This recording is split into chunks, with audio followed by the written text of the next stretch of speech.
And a good Monday evening, everybody. It's 8:30, time for the Night Beat here, streaming live from WIBW 13 News on the west side of Topeka.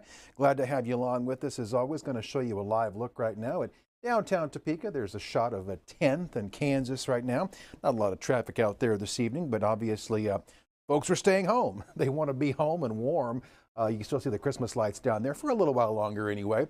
Coming on now to give you a little early news and weather information. Haven't seen you on the Night Beat since Christmas. Hope you had a nice holiday with those you love. I got to see my family down in Wichita, which was a great time as always. But we're getting back into the swing of things, getting back into the new week, and we're getting ready now for the new year, 2026. How about that? And today's December 29th, so just a couple more days left here in 2025. Jeremy's going to be along here in a couple of minutes with some weather information. Of course, we were all wearing short sleeves on Saturday, then the bottom dropped out yesterday.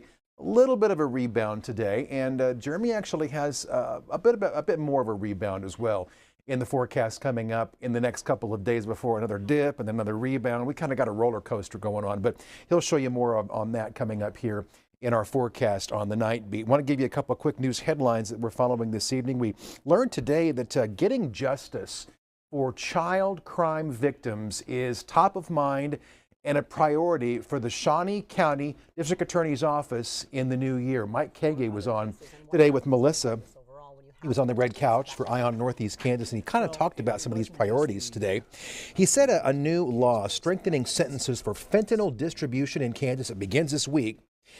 The distribution that results in the death of a child is one way they're going to be working to protect young victims. So if somebody is convicted of fentanyl distribution that results in the death of a child, the new Kansas law adds 100 months onto whatever sentence they would have had before. Kage also, again, wants to convince lawmakers this year to make buying sex in our area a felony crime rather than just a misdemeanor. And the idea is we want to protect victims, and specifically child victims, when they enter the human trafficking industry, when they're forced into that. The average age is 12 years old. And so we need to be more proactive and more forward-thinking in our approach. Kage also tells 13 News he's pursuing a bill to crack down on repeat offenders, and he wants to use technology to make his office more efficient. You can watch the whole interview that Melissa did with Mike Kage, the Shawnee County DA, today on the red couch on Ion Northeast Kansas. We have that posted right now at WIBW.com. And again, he's talking about what his new priorities are for the new year, and again, making sure they're focusing on child crime victims is one of his top priorities. We also learned more information today from Shawnee County.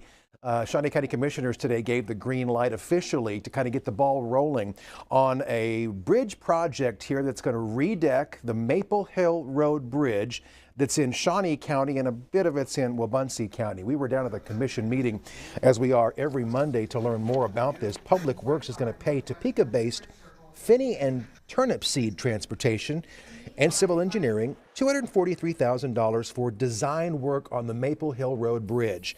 Construction is going to take 2 years, 1 year to redeck the bridge, another to repaint it. Now, the county is not replacing the bridge, but today at that county commission meeting, one Rossville resident told the commission that he hopes the design team would consider maybe some improvements as well to address what he sees as some safety concerns, like a short railing there on the bridge. If you're walking, running, or riding a bicycle on that bridge, your risk of ending up in the river is extremely high.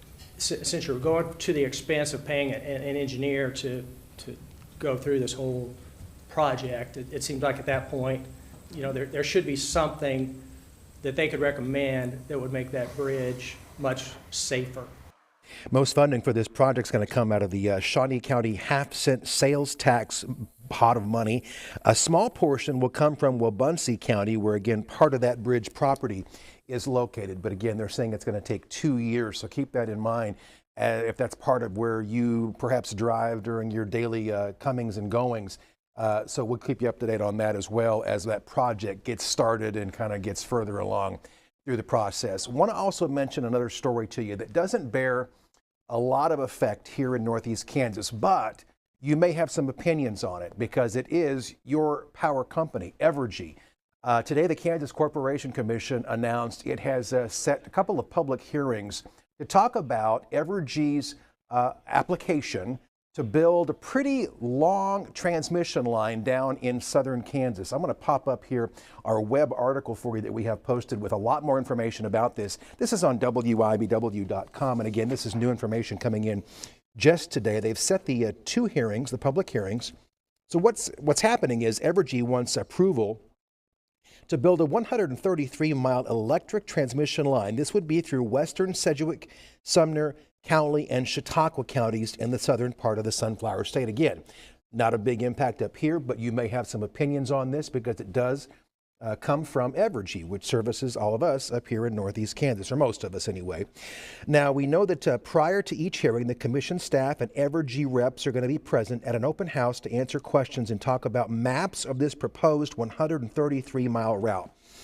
The first public hearing is set for Wednesday, January 7th. That's next week at Sedan High School in Sedan. It's going to be 3:30 to 6 p.m.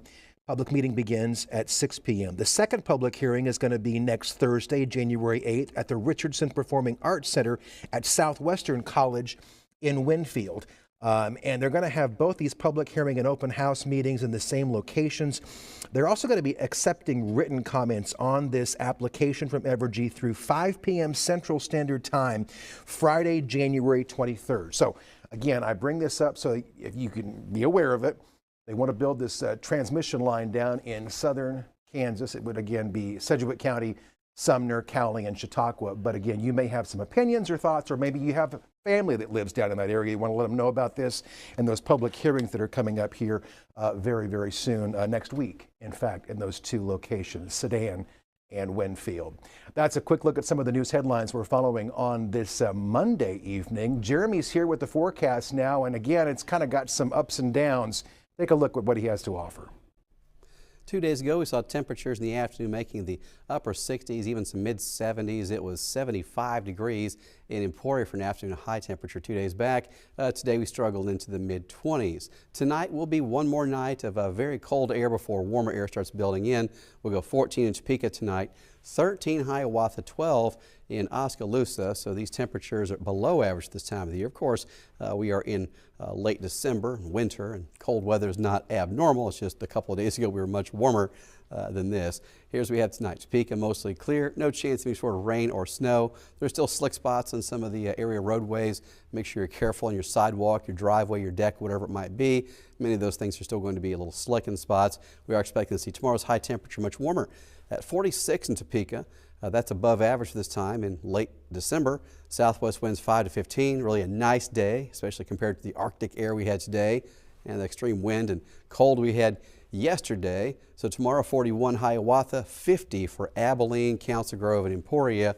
Really a nice day, and again turning much warmer than what we had today. Here's your first alert 8-day forecast with temperatures in the low 50s on New Year's Day. Will be around 32 degrees at midnight on New Year's Eve, and temperatures back in the 50s on Sunday and Monday.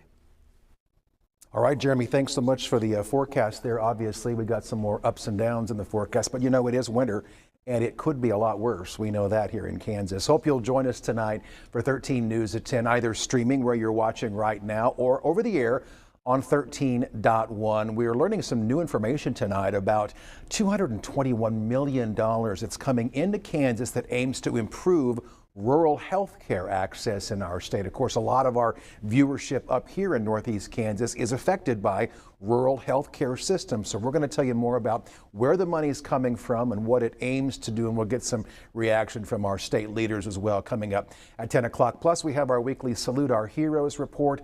We're going to meet a couple of volunteers at Harvesters who do a lot of good to help people in need.